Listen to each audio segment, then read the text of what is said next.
सभी को राम राम नमस्कार। आज मैं पुनः आप लोगों के बीच में एक अ, चुनावी किस्सा रैली का किस्सा फिर लेकर के आप लोगों के सामने उपस्थित हूँ। और ये बात है साल 1969 की है, जब भारत के पूर्व प्रधानमंत्री अटल बिहारी वाजपेयी और जनसंघ, उसमें जनसंघ हुआ करता था, उसकी रैली को संबोधित करने के लिए अलीगढ़ जाने वाले थे।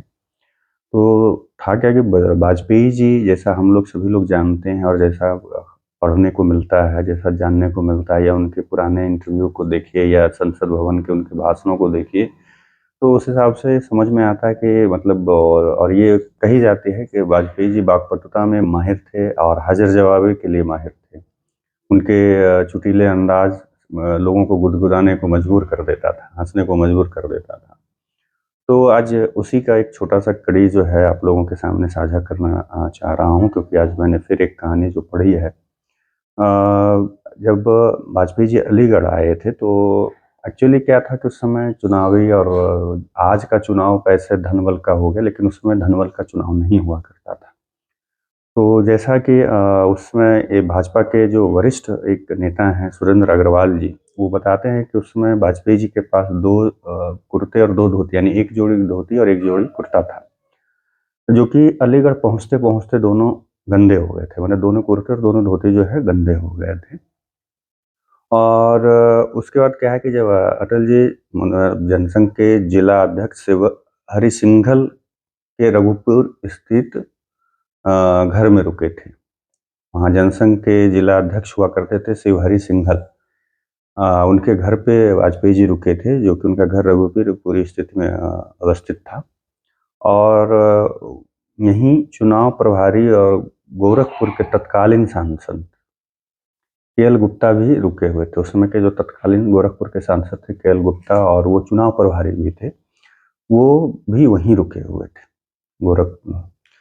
तो होता क्या है कि जैसा मैंने बताया कि वाजपेयी जी जब आ रहे थे और उनका 2 जोड़ी 2 धोती और 2 कुर्ते हुआ उनके पास थे, और वो आते-आते वहाँ पे अलीगढ़ पहुँचते-पहुँचते जो है गंदा हो गया था। तो इस वजह से उनके पास रैली के लिए अगले ने जो वहाँ होने वाली थी, उसके लिए उनके पास कपड़े नहीं थे। और उसको साफ करने का नहीं मौका मिला था, क्योंकि पहले क्या होता था, जैसा पढ़ने को मिलता है कि वाजपेयी जी खुद अपने कपड़े धोते थे और फिर उसको सुखा करके फिर आयरन कर करके वो पहनते थे। तो जब उनका शाम को उनको मतलब रैली में उनको जो है संबोधित करना था अलीगढ़ में, तो अचानक से वाजपेयी जी ने गुप्ता जी का जो है अटैची खोला, जिसको ब्रीफकेस बोलते हैं, और उससे उनका धोती कुर्ते जो है निकाल लिए थे। अटल जी ने कहा, आज तो मैं यही कपड़े पहनूंगा और मुझे आगे अन्य रैलियों में भी जाना है।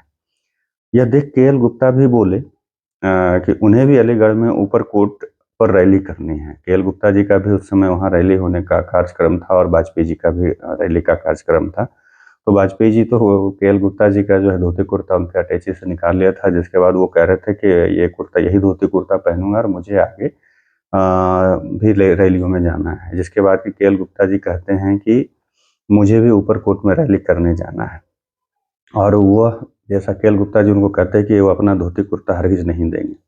इस पर अटल जी जो है गुप्ता जी से कहते हैं कि देखो, बड़ा नेता मैं हूँ, यदि गंदा धोती कुर्ता पहनकर रैली को संबोधित किया तो सब लोग कहेंगे कि तुम्हारा नेता कैसा कपड़ा पहनकर रैली को संबोधित कर रहा है।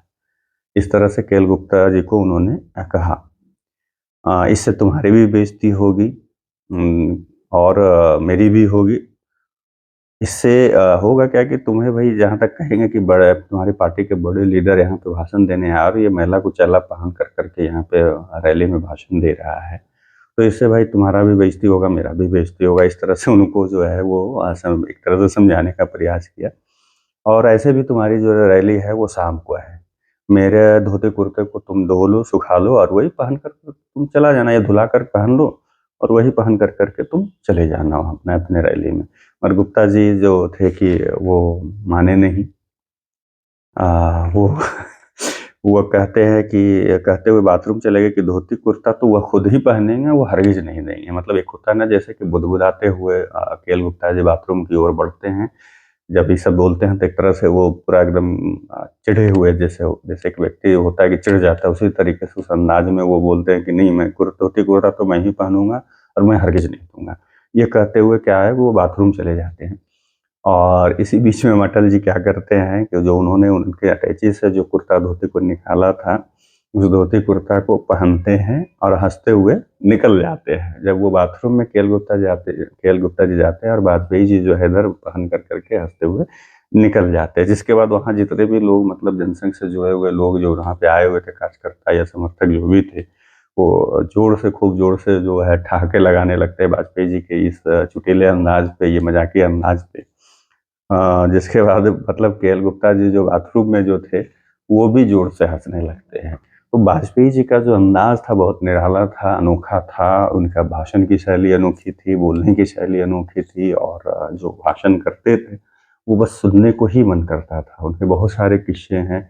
एक शायद जब वो प्रधानमंत्री रहते पाकिस्तान गए, वहाँ का भी एक किस्सा है कि शायद एक कोई पत्रकार जो है, फीमेल पत्रकार, उनसे कहते हैं कि भाई मेरे साथ शादी कर लीजिए और मेरी मुँह दिखाई में जो है कश्मीर दे दीजिए।